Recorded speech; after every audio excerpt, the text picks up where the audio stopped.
Now this is an interesting little restoration that we did for our friend Chuck.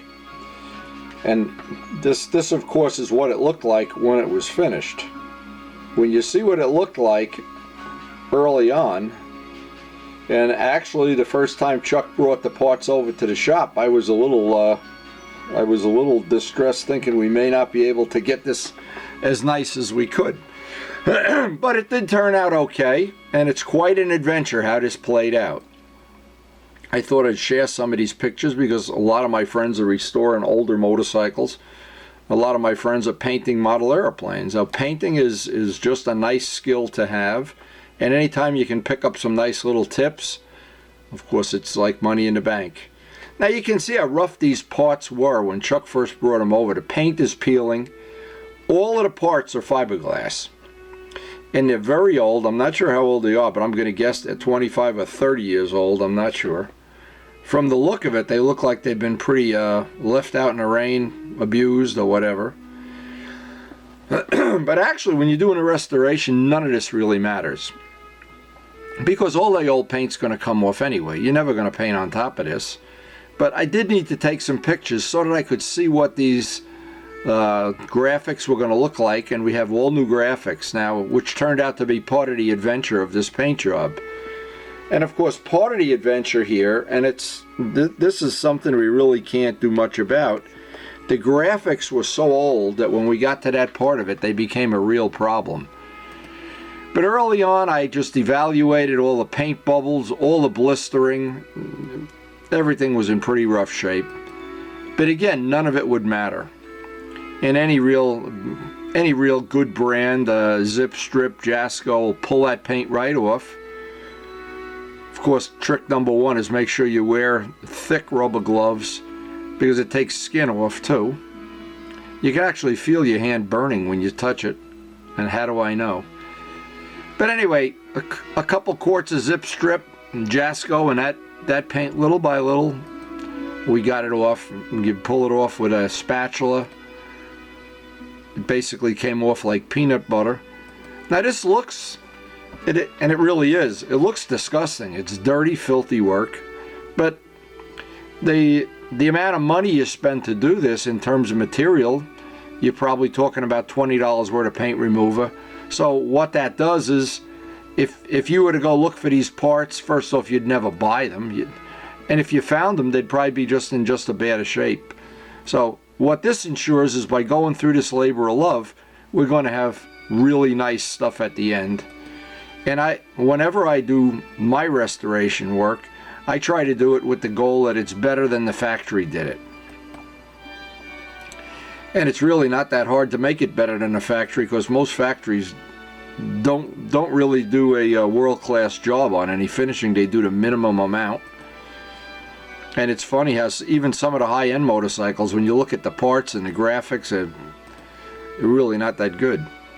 But anyway, this just becomes hour after hour labor of love. You get the part down to basic fiberglass. Then I can see how many cracks there are.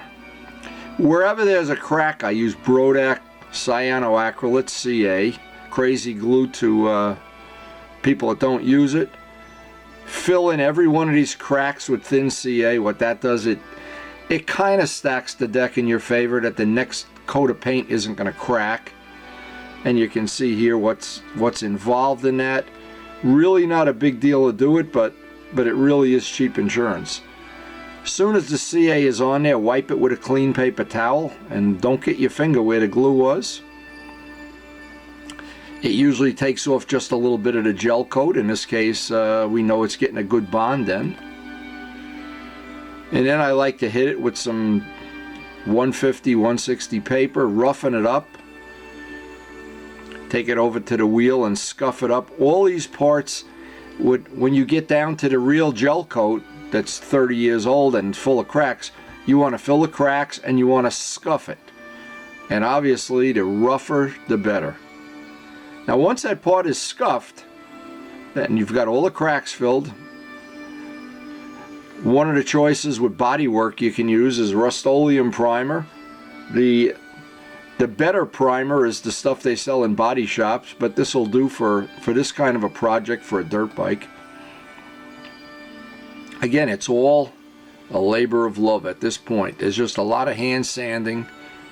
Once it's primed out, you can start to look for the flaws, see if it needs any Bondo work, any red lead, anything like that. And once it's up in primer, that's one piece out of the way. Now what I try to do is I try to look at this like I do it in step by step by step. The first step is to get all the parts in primer. The problem is a lot of these parts, this part was really shot. It really was in terrible shape. Big cracks, chunks were missing. You can actually up here see the cloth that was made out of. The chunks of the gel coat have come out. Again, what I try to do, a lot of different ways of doing this, but when I looked at it over and over and over, I said the only real way to do this is I'm going to have to fiberglass the whole inside of the fender. So step one was to get rid of all the paint, get rid of all the graphics. And again, you get back to that old labor of love thing. Get out the rubber gloves, get a fan going because this stuff stinks to holy hell. Get out a spatula, clean it all up. Actually, the part of removing the old paint is a big part of the job. But if you don't do this, you're just wasting your time. And I remember painting Sophia, I probably used 2 gallons of paint remover there, getting off the skulls and the flames, and Luciano will get a good laugh when he remembers that. Anyway, I found another nice little trick is once all the paint is off, just Brillo helps get off whatever paint remover is still on there, and it also scuffs the part, so it serves 2 purposes. And I had to get, there's just 40 years of mud under the fender. I had to really work that fender. I remember this being a long time cleaning that up. I used some Boraxo, some cleanser, a brush, a wire brush. But again, everything is possible if you're willing to spend the time. It's only a question of, how much time do you want to put into this? Now, because Chuck's a good friend of mine, I don't want to hand him back something that has a big chunk missing or a crack. So I thought, well, I'm going to just do this upright. I know you're not going to be able to find this fender on eBay for $10, so it's worth putting in $10 worth of fiberglass and cloth to fix it and make it like as good as we can make it. Always a good idea before you do any of this work, dry it with a hairdryer. Get rid of any residual water that's inside. Get a fresh pack of Bondo fiberglass cloth. When you buy it in AutoZone, some fresh fiberglass resin that isn't a year old. All of that stuff's available in AutoZone. A flux brush. Spread it out. Whatever drips off, you're going to sand off anyway. And that basically, from that point on, is going to dry overnight. Then I'm going to have to trim off all the extra material once it dries. It's got to dry 24 hours or overnight. But now the whole, it's like we've built a new fender inside the old fender. And in the morning when we come back, we put it up by a heating vent. It'll be dry. We can trim this extra cloth off. Any kind of mechanical sander is good for that, or you can do it by hand, or you can do it with a sanding block. But no matter how you do it, those are all the little edges that come off. And again, it's a good idea to wear a little mask, not to breathe in. That fiberglass dust is really annoying. Now this is a trick worth its weight in gold. Wherever you have these big pieces of fiberglass missing, it's actually gel coat. That's called a stress riser. Where the part actually breaks is just like on an airplane. It's called a stress riser. So I know that stress riser is the weak point. It's just like if you built a bridge, it's where the bridge would break if you put too much weight on it. The thin CA is capillary. It gets in there, it takes care of all of the little cracks, all of the little stuff. Once it dries, you hit it with some kicker, wipe it with a paper towel, and now you've got some good penetration. We've got to clean out the old mounting holes, and then obviously we have a tool for that, a step drill cleaned out with a little sanding drum. That works real nice.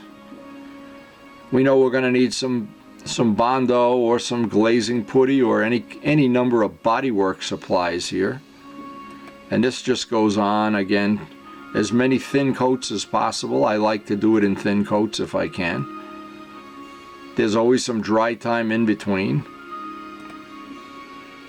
And as I get back to looking at this, as the time went by and I moved on to the next part, we're pretty much going to be doing the same thing to the fender, to the tank, and then when we're all done, we'll scrub and clean the sink real good. That fender was full of mud and dirt and grit, a real mess. Again, I use the words labor of love because pretty much that's what it is. Now this part was relatively intact, and so I just machine sanded the whole thing to get it rough, put on a first coat of primer. Now I've got two parts in prime. Work the body work after that cures, takes about a half hour for the Bondo to harden. Try to do some of that sanding outside because it gets dusty and messy, and if you're not wearing a mask you breathe all that in, and a week later you smell like a can of Bondo. And there's definitely a satisfaction when you start seeing a job come together like this now. And of course the first pitfall in this now is as we come up on working on a tank, I had asked Chuck if this tank was sealed, and it was sealed with what looked like some kind of gray material, but I wasn't sure it was really sealed. But I decided to go ahead and bring it up into primer, because from primer on, then it's got to be sealed. And so, spending all the time that I did on this, I really wanted this to be stripped down bare so I could see any flaws that were in it now. And of course, once you get all the goop off, there were cracks, there were bubbles, there were stress cracks, stress riser cracks, chunks of material missing. It was really in rough shape. So what I did, everywhere there was a crack, I put some CA on here. I wound up using almost 2 full tubes of CA to seal this up. But I still wasn't satisfied that it was sealed, and I still was a little skeptical that, oh boy, you know, am I going to be in trouble if this thing, I'm going to wind up doing it over again. So once we got everything up into a first coat of prime, then I could really see that the tank was in a lot rougher shape than I thought it was. And getting rid of all the Bondo marks and all the little chips and dings and the red lead on there. One of several times I did what I call the body work on a tank. Let it dry, put it up by the heating vent. Again, get right back to the old labor of love thing. There's just no way. This gets very labor intensive, and now you can see what's on the towel is the dust from dry sanding it. But it required several times of dry sanding just to get it almost smooth, and then several wet sandings to get it to where it was really nice. But again, you're not going to go out on eBay and find this tank for $10. So it really, to me, it's the kind of thing that it pays to do it, because you're making something that in essence you're not going to be able to buy conveniently, and definitely not inexpensively. So when you're done with it, you've got something. And all of the sanding and all the sandpaper that goes into this job, you might think, well, wow, you're spending a lot of time, a lot of money, a lot of effort, or whatever. But in the end, you have something special. In the end, you're not just going to have something. And I'm assuming if you bought one even off eBay or from a dealer even, it's not going to be brand new. It's going to be just in bad shape, because these are dirt bike parts. And if anybody rode the bike, they're going to take a lot of abuse. But eventually, I did get it to where I was really happy with it. I got some primer on it. Did some more body work on all the other little ancillary parts. And I was doing body work every night on this and sending pictures to Chuck, so he'd get excited about seeing it come to fruition. And sometimes it's nice to look back at these parts and see, you don't realize this went over a course maybe of a month, I guess. And in the course of a month of working on it almost every day, you really, you wind up putting a lot of hours into it. But again, the purpose of doing this is when you're done, you've got something that's really, there's no other way to get it that I know of. Because I'm sure, you know, and I just took some things. We were right in the middle of the Christmas holidays. I thought that'd get me excited. But then what happened is Chuck decided, we made a joint decision to reseal the tank with some kind of a clear epoxy. And I had seen a couple little spots underneath where it was looking like it wasn't sealed real well. And we decided to do it right. And so Chuck took the tank home, resealed it. When he brought it back, I had to retape it off, give it a couple of sandings and get some more primer on it. And you can see there were just some spots that just, once that primer dries a few days, you see little imperfections that have to be sealed.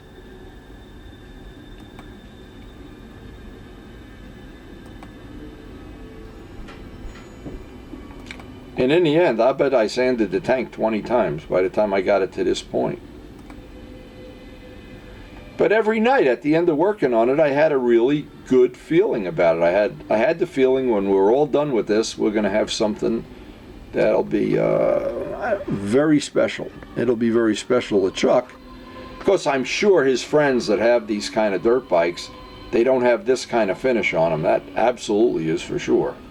He's going to be the king of the Ossa Club here pretty soon. So when Chuck picked up the paint, which is always an important thing, I mark each one because we have so many different colors and some of them are almost alike. Get out my Harbor Freight gun. We're ready to see what this is going to start to look like when it's in gold. And this is an exciting part of the job, just to see, because this is kind of a funky color. It's I don't know how to explain it. And I try to hold it in outdoor light, indoor light, incandescent, and under fluorescence just to get a feel for that color. All golds I like to spray in thin coats, 2-3 coats. If you try to put it on all in one coat, you don't get that reflective quality. So after the second and third coats on this, I was starting to get excited. I said, geez, that's going to look pretty good for a dirt bike. It's going to look pretty good for any bike.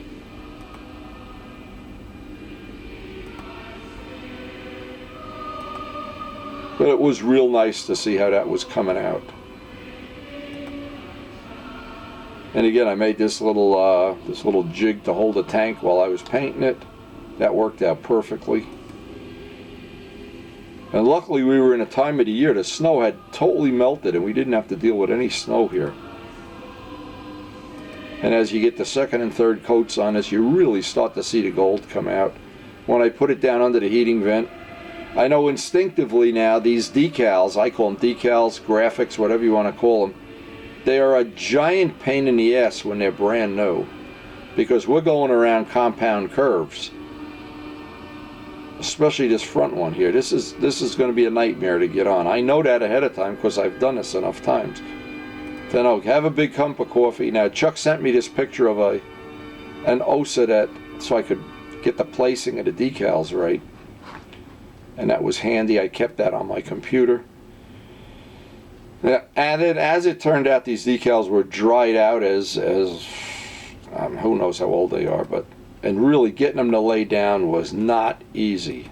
Even with a hair dryer, even with a heat gun, razor blades, they still were all full of bubbles and places where they weren't sticking, and I don't know what else to say. It just they were just not up to the quality that I had hoped they were, but Chuck had them, so sometimes you have to go to war with the army you already have. The hairdryer helps a little bit when you're bending decals around curves or graphics and getting them in the middle, getting them lined up. Again, this is all is a labor of love. No part of this takes 10 minutes. There's no 10-minute segments of this. And this one up here looks like it's got knurled gold leaf in the word Pioneer, and it really is just, it's really nice if these were just a little fresher. And when the glue doesn't stick, there's really not much you can do about it. If you're laying a flat graphic down that's not going around a curve and it starts coming up, it's a little easier to deal with than going around compound curves, where when you go around this compound curve up by the front, and to get it even and to get it straight and to get it without bubbles, and Anybody that's done it knows it's difficult. And of course, you got to make sure that both sides are the same. But once it's done, it's a real nice looking setup. And now from this point on, we're pretty much ready to go to sleep, get a nap, because tomorrow I wanted to put the clear on. And the only downside of this is the next couple days it really got cold here. And they tell you that this extreme clear that I used, and I used almost a gallon of it, this is a material that's made to be used under controlled conditions, which I don't have. So I found a way to work around that. Is what I do. I spray one coat on, let it dry about 20 minutes, half an hour, spray on another coat. Once I get that coat on, it's got to dry at least 24 hours then. And so once that dries, and what happens, it usually picks up a lot of little dust and imperfections from the wind that's blowing, because we're doing this outside. We're not doing it in a spray booth. But once that's all done, and you've got some clear on there, and you can start to see the color of the gold, how it really sparkles. So now I'm really excited about getting this job really, really nice. I'm stoked. And I'd go out in this, and at the time we were doing this, we had some get-togethers with the guys, and we were working on a Ducati and working on a helmet and a couple other things. Everybody got to see it, thought it was really coming out pretty nice. So the only person who hasn't seen it as of today is Chuck. So, and he'll get to see it this weekend, I'm sure. But anyway, from this point on, it needs a thorough wet sanding. And that's got to be block sanded dead flat. It gets out as many of the imperfections as you can. And what it does is, where the graphics are, there'll be little spots where the graphic didn't sit down, and I've got to carefully touch them up. And I actually had to go out and get some orange paint to match this, because there were a couple of spots where the graphics had bubbles in them, and when you sand it, it would come through. But now I have some orange paint for touch-up. So this, again, now we know when the parts are like this, you're really ready for that. I call it the last coat of clear. It's like you climbing a mountain, and you're eventually going to get to the top. And once you get to the top, you can take that well-deserved rest and look out over the edge of the universe or whatever.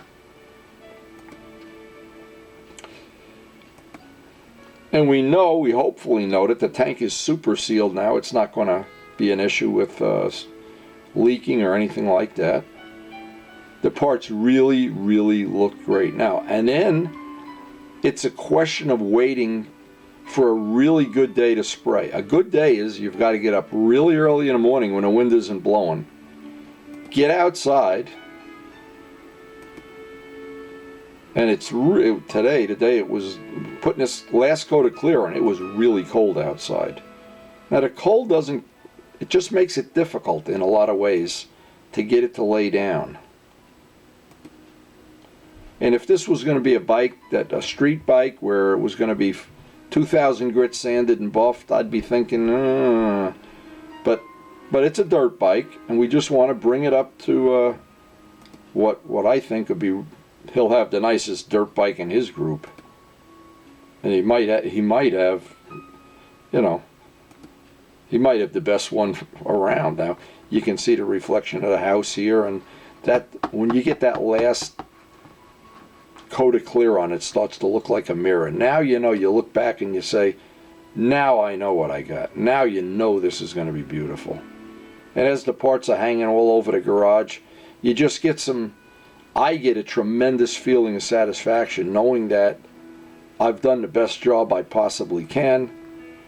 And that as long as Chuck has this bike, and we never know about that, every time he looks at it, he'll be happy and smiling. And when his friends look at it and he gets it all dirty and takes it home and hoses it off with a power washer, well, we're not going to go there.